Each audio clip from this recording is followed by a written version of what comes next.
GST council की 56वीं बैठक नई दिल्ली में 3 और 4 सितंबर को वित्त मंत्री निर्मला सीतारमण की अध्यक्षता में हुई, जिसमें टैक्स सिस्टम को सरल और पारदर्शी बनाने के लिए ऐतिहासिक निर्णय लिए गए।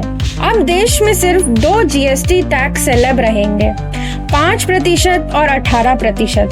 12 और 28% स्लैब को खत्म कर दिया गया है। बता दें, यह बदलाव 22 सितंबर 2025 से लागू होगा, ठीक नवरात्रि के मौके पर। क्यों लिया गया है यह फैसला? वित्त मंत्री ने साफ कहा कि यह कदम आम आदमी के हित में लिया गया है। किसानों, मजदूरों और मिडिल क्लास को राहत देने के लिए टैक्स स्लैब को सरल बनाया गया है।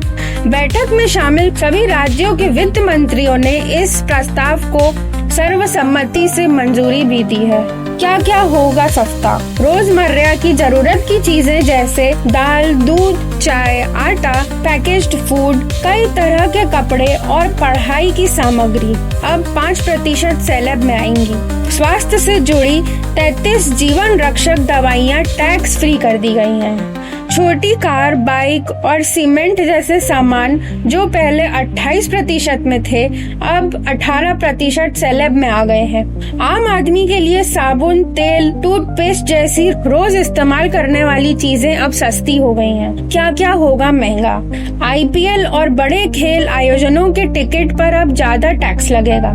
कुछ प्रीमियम प्रोडक्ट्स जो पहले 12% में आते थे, अब 18% स्लैब में जाएंगे।